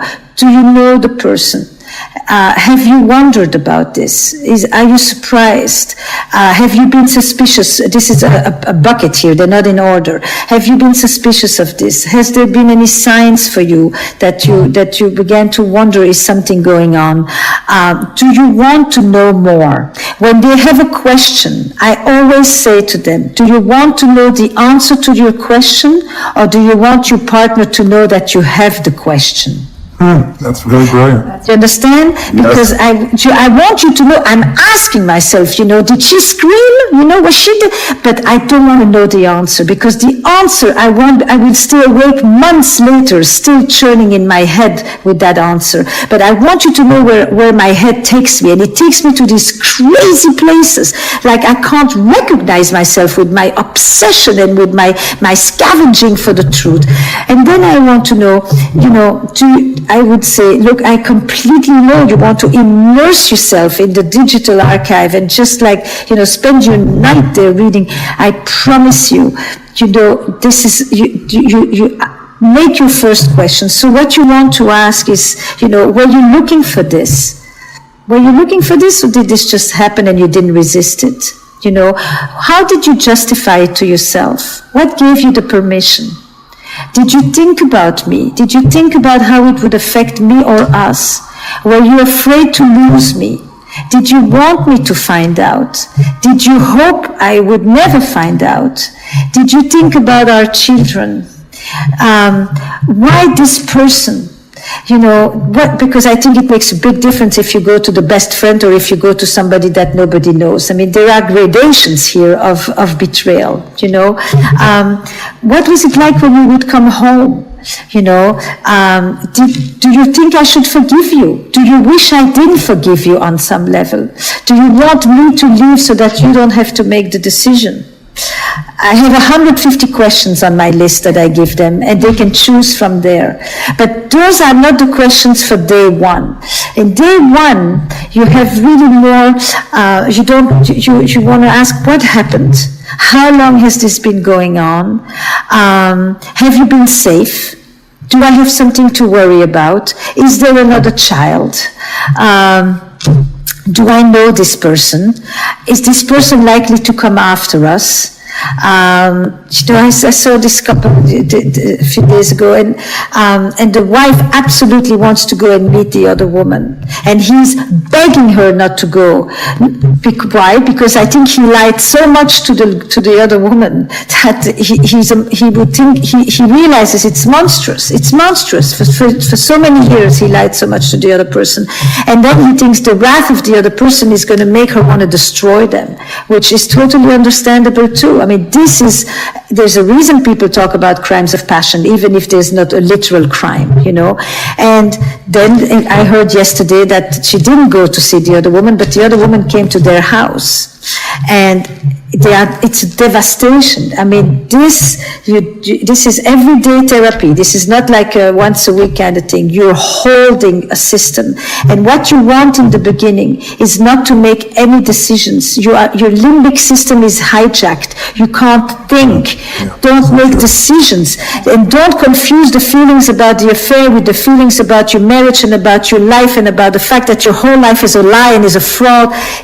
All of these thoughts are totally normal and natural, but don't make decisions based on that.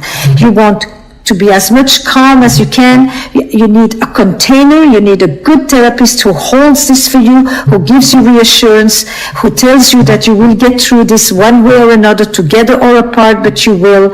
You want calm, structure, reassurance, and you want to make sure that you're safe, and if you need to leave the house for a few days, you leave the house for a few days, and you want to find 1 or 2 people that you can talk to, and who are not going to tell you what you should do, who are going to be there as friends and just listen while you figure it out, rather than project their own ideas on what you should do and how you should live your life. And that's what you're going to do for the first month or 2. That's it. That's a plenty. So tell me, the beauty of you with this podcast. Let's talk about this because we're going to be wrapping up, and I want people to have a place to get resources. One of the things that Sage and I did years ago is we created an ultimate relationship program, and instead of just talking about these principles, let's take real interventions and let's show real people, raw, yes, it's happening. And I haven't seen anybody else do that before, other than now you're doing that. I'm thrilled you're doing that. And one of the things that shows up when I looked at some of these, I was struck by how often people talk about what they weren't getting, and you ask them, did you ever ask for it? Yes. And people, why don't, like almost universally, people don't ask.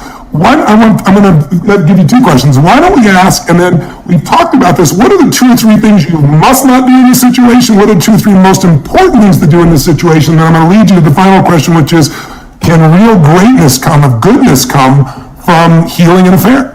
Yeah. So, the podcast came about because I had worked on the Showtime series The Affair, and somebody from TED. Oh, the fictional series you're talking about. Yes, I was a consultant on that show. And then June Cohen from TED came to me and said, we would like to do something similar in a podcast version. And I said, couples is not like that. He said, she said. In couples, actually, and it can be romantic couples, but I work with co-founder couples in companies. I mean, it's all couples. It's often what I say that I didn't mean to say, but that then makes you say the thing that you didn't really want to say either, but you think that I made you say this thing, and then I think that you set me up to do something, which then leads me to say the thing that I've been wanting to tell you for so long, but I didn't mean to say to you in those circumstances, and it goes like that in this total circular thing. Oh my God. Tony's laughing, but I totally relate to everything you said, so I don't know what I'm missing. Oh my God. Exactly, and Tony's laughing. So I said, if you want to try a podcast on that, I would love to show you what couples are really like. And I said, come on, let's do 1 session. We've had almost 1,000 couples apply just to be on the show. And the first season has more issues related to infidelity, sexuality, other issues. But now we are in season 2, which will be released on October 6th, and everything's going on iTunes. And, I'm doing all kinds of couplings, all kind parents. I'm going to do siblings. I'm going to do male friends. I mean, it's really is going to look at dyads. I'm going to do co-founders, and I wanted to. What happens is that when you listen to the others, you actually realize that you're standing in front of your own mirror. You think you're being a voyeur, but in fact you're learning the language for the conversations that you may want to have yourselves. I cannot tell you how much that has been my experience, Esther. I have to commend you and tell you, anyone who's listening too. It's so, you always say to them, especially when a couple stands up, they're usually either a warning or an example. And for me, just listening to this on Audible, Esther, you working with these couples that are, the one I listen to in particular, say that they're a year out of the affair from the infidelity. Yeah. And I'm listening, and like you said, okay, I might think I'm on the outside, and I'll catch myself feeling like, oh wow, I would never do that, and I should be. Or I totally do that, and I shouldn't. It's just such a powerful way to witness and with takeaways to adjust your own behavior or questions. Right.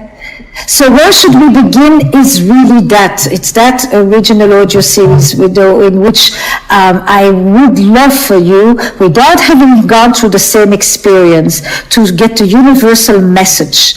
Couples are, it's the company that has the most amount of expectations put onto it with the least amount of help and the biggest amount of disillusion. And I wanted to give that sense of hope.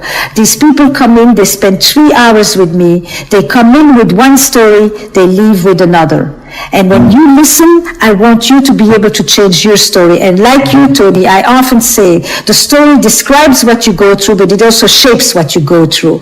And so people are... Story change your life, right? Exactly. That's really what it is, exactly. Right? People are stuck in their story, and in every episode, they come in with one story and they leave with another. And that's often about as much as you can do in 3 hours, but it inspires people all over the world around that. It's completely life-changing. And I always tell people, divorce your story of limitation, of your pain, of being injured, of being a victim, and marry the truth that you're the creator of your life. You're not a manager of your circumstances, and you can change anything if you can own that responsibility. Address just for a moment, where do we go get this? Because I want to make sure people know where to go. Yeah, so there's 3 different places people go these days. There is the podcast, which is Where Should We Begin, which at this moment is only on Audible. October 6th, it goes on iTunes. Great. There is the YouTube channel, which is a series of videos called Moments, where I do 4-minute snapshots of a lot of these topics, because not everybody wants to read a whole book. And so it's on multiple subjects related to relationships, always thinking about how I can make people have better relationships with that sense of aliveness and vitality that they want, and how can they learn it to do it. And then there is a thing which I think is very interesting for the people that are with you. It's called Sessions with Esther Perel. And basically, like you, I think that you're somebody who talks to a lot of different people, but a lot of people today are having siloed conversations. And Sessions with me is basically an educational platform for coaches, for therapists, for people who are working on relationships and who want to be in dialogue across disciplines and across cultures. So I bring the best researchers, anthropologists, therapists, coaches from everywhere who work in the field of relationships to the platform, and I interview them, and then people can have live questions and community forums with them, so that we develop a new conversation that is more truth-telling, that is less judgmental, that is more diverse about the subject of relationships. Everybody understands today that it's at the center. When I began with you and I would go talk about relationships in companies, it was the soft skills. It was the things that you brought somebody in when there was a real crisis. Nobody took it seriously. But today, everybody understands that the relationship quality is what determines the success of the company. On the inside, between the founders, when I do the co-founders work, we know that more than 50% of startups fail because of the relationships between the co-founders falls apart. And even if they had the best idea. So everything hinges on this. It's not just a romantic relationship, but the romantic couple is the one that I have spent my time studying, because it gives lessons to everybody else. People have affairs in companies today too. In the gig economy, people have affairs all the time. Where they go off on the side to have their sense of aliveness. So I have to tell everyone, I've learned an enormous amount from our collaborations together, and from the trust and the confidence that you've given me over the 14 years that we have worked together, and then just brought my own personal sauce to it, Yes, you certainly have. I've always loved working together, doing interventions together is one of the things I enjoy most, because there's very few people I can pitch and catch with other than my wife, and in this category, you're just such a genius. So I really thank you for that. Your book, The State of Affairs, is coming out when? October 10. Awesome. In the US, October 10 for the US, October 12 for the UK, and then for the Dutch, for the French, for the Italian, for the Spanish, it's all happening as we go into 2018. But October 10 is the State of Affairs for the US. Wonderful. I hope that people listening today, the real outcome I wanted today was to talk about something that most people it's taboo to talk about, with a person who's got more experience about how to guide people through this. And I'm hoping that people listening to us will remember now that the quality of your life is the quality of relationships and business and life, and certainly your intimate life, the most important one of all. But that it isn't something that just comes naturally, that we just all assume that it's like learning to run a business. It's not something that just happens. It's something you got to make it a study. If you want life to get better, if you want your relationship to get better, you got to get better. If you want things to change, you got to change. You've got to master these skills. And so, while I teach a whole body of knowledge in this area, you're the one other person that I have the most respect for in this area, and why I wanted to bring you on. So I hope those listening will pursue this at whatever level they want, whether it's on video or your book or all the above. But it's something you've got to dedicate time to. And it doesn't have to be because there's a problem. The ideal time to do it is when there's not a problem, so you become skilled and you never have these types of problems. But I want to finish with the most important question. We've alluded to it a little bit, but you talked recently about how, I think in your TED Talk or somewhere, I was really moved by it. You talked about, we're all aware today that we used to have one job, one career, for a lifetime. People worked for IBM forever and that was it, right? And today, people have, between 4 and 12 careers, depending upon what generation they're going to be in. Tell me, how does that relate to relationship, and what goodness, what even greatness? That sounds absurd to say to somebody today, because most people have that, the shame of staying, but what greatness can come from by staying and working it out and transforming your affair into the quality of relationship you desire and deserve? So, I think that the question that you asked before, what have I done? What has been my contribution? How have I invested in maintaining a meaningful, passionate or alive or fun relationship with my partner? Have I done my part? Have I shown up? Have I done my part? I think everybody needs to reckon with that question. You can do it in relation to your kids or to your spouse, but at some point you ask yourself, have I put in the best of myself here? And the answer to that question has got to be not did you give what you wanted to give, but did you give what they needed, right? Yes. That's the biggest challenge. Exactly. People say to me, I gave everything except what they needed, or they wouldn't have left you. That's right. You gave what you wanted. And typically, we give to the other not only what we want, but we give to the other that which we want them to give to us. Yes, it's so true. You understand? Yes. So if I like to be left alone when I'm upset, I tend to do that for you. In fact, you are the person who really needs a hug when you're upset. We tend to do for the other that which we want them to do for us, and that is not what they want from us. So are you able to actually set yourself aside for a moment and listen and pay attention to what they ask? And can you do it gracefully? Can you actually do something for the other just because it makes them feel good? And then, like you, I would jump right away to the other person and I'd say, and can you receive the fact that somebody did something just because it's you, even though they would never do it if you were not there? Oh no, I want them to do this because I wanted them to want it as well. No, they don't want it. They're doing it to please you. Can you feel that important and actually take it? Rather than want them to want what you want so that you don't have to owe them anything. Right? So I think what happens today is that there is a short leash. There is a kind of I shouldn't have to deal with this. This is more than what it's worth. This shouldn't be so hard. And I'm like saying, excuse me, you're willing to work in your business that hard, but in your marriage it should come easy? No, my dear, it's not. It will not. And that means that it's not hard work. It's also creative work. It's fulfilling work. If you want to have a nice meal, you're going to go get the right wines, and you're going to go to the market, and you're going to pick your ingredients, and you're going to be artful about it. I will help you be artful about it. If you just want to do fast food, I don't know that you don't need me for that. You're doing that perfectly fine on your own. But you will look like you look, and you will feel like you feel. If you say, I want something more, you have to invest in it. And I ask, people will read books about business, people will read books about investment, people will read books about which boat to buy. But if you ask them, when's the last time you actually read a book about how to be a better lover? Whoop, nothing. And I'm like, excuse me.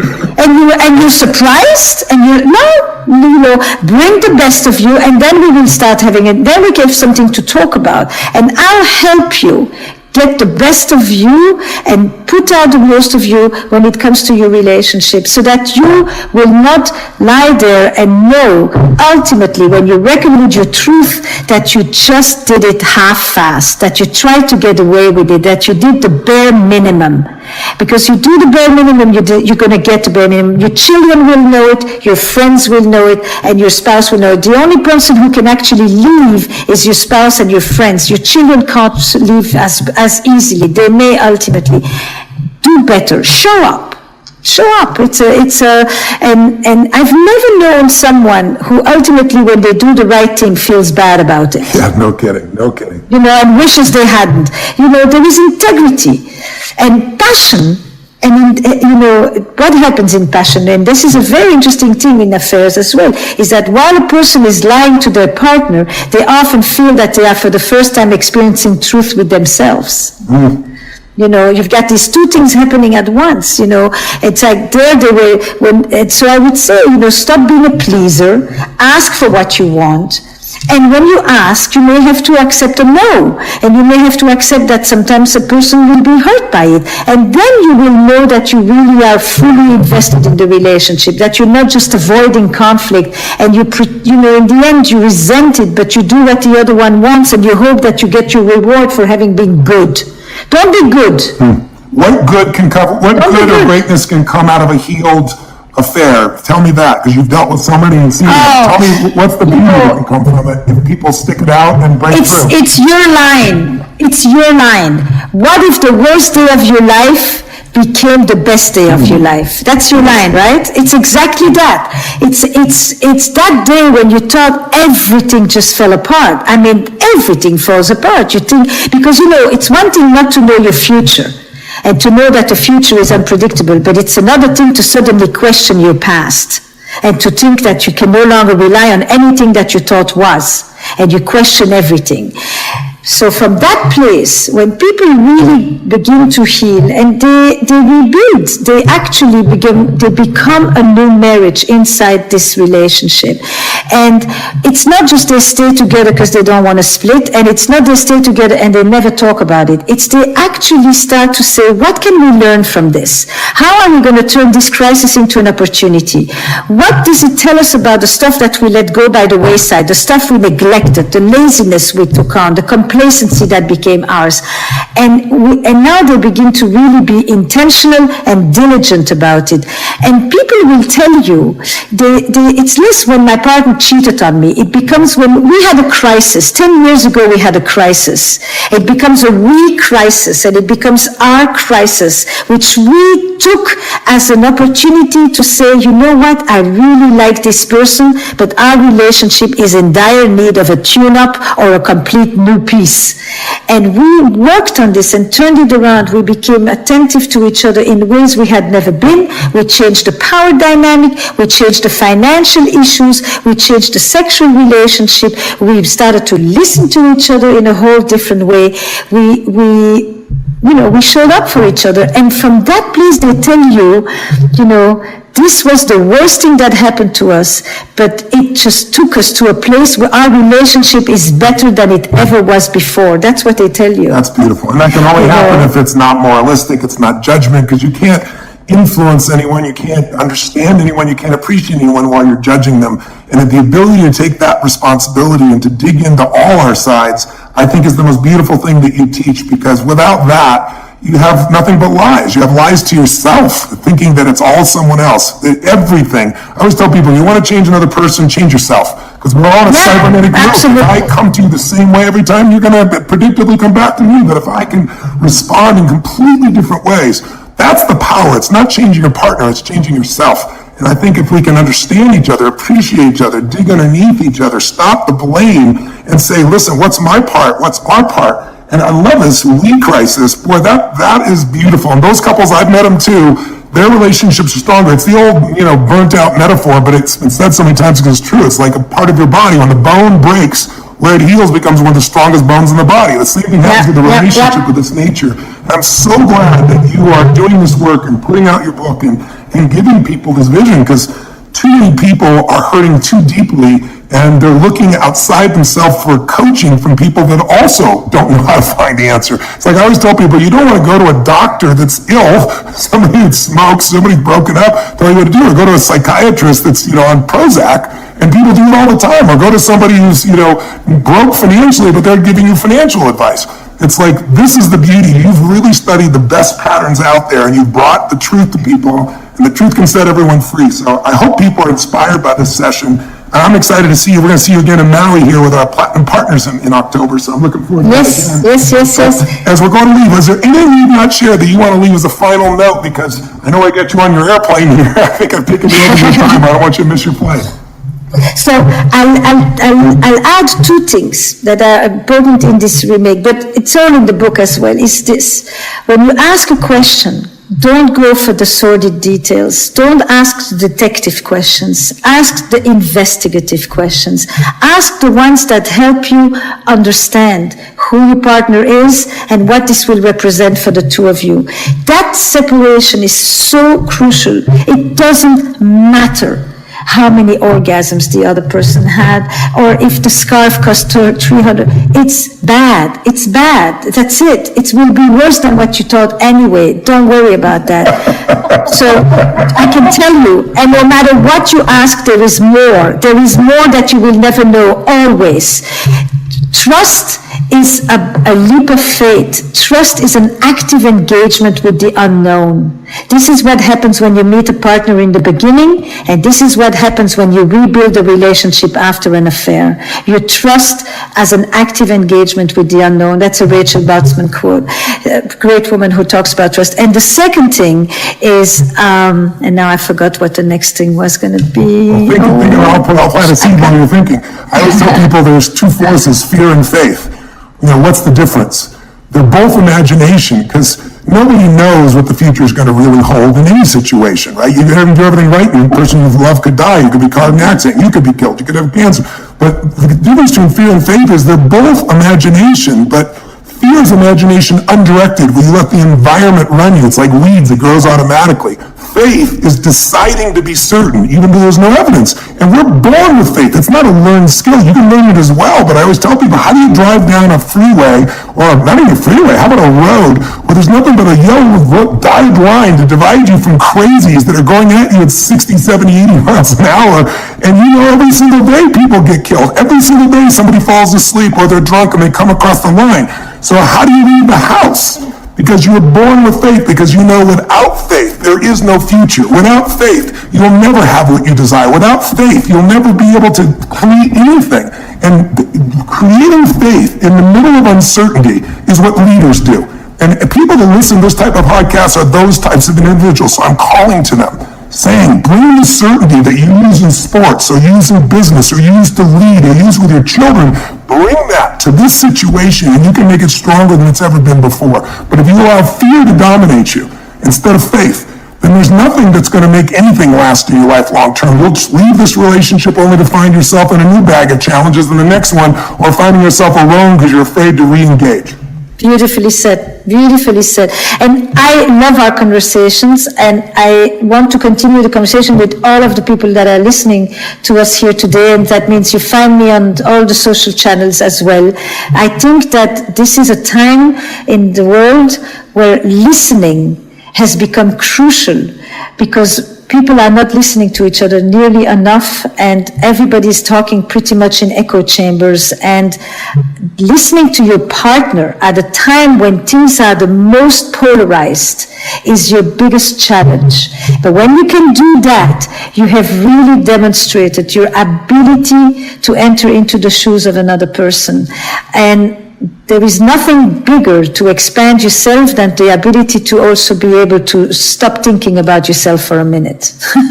It's kind of the whole thing. You want to be able to tap into yourself, and you also on occasion just want to, when somebody tells you something, don't answer, just ask another question. Just be curious for a minute. It'll make you more humble, and it'll help you with the fear of the unknown and the uncertain. It's I couldn't have said it better. So it's a treat. We'll be in Maui together, maybe via screen this time, but we'll still be there. And I would love to continue this conversation with everybody involved in every of the mediums that the world is affording us these days. I'm sure they will, and I'm really grateful we've had this conversation. I hope everyone listening really thinks about a relationship is not a place to go get, it's a place to go give. Certainly you want to receive there also, but if your focus is on giving, you'll be lit up. What we give, we get to experience. What we hold back is what destroys any relationship. And holding back love is the worst thing you can do to yourself. when you think you're punishing someone else, you're really just punishing yourself. And I think that's the biggest mistake in relationships. And if we can reconnect to the heart of the giver inside of us, then we become more lovable because we are nothing but love. And it's really hard when it's real, unconditional love for anyone to turn their back on it. So your greatest gift, your greatest strength, and your greatest protection from the pain you fear is to go deeper into the love and giving instead of pulling back and evaluating and limiting and making it a transaction. What were you going to say? You know how I was good? No, it makes me think of a line that I sometimes say to my couples. I say, your partner never belongs to you. At best, he or she is on loan with an option to renew.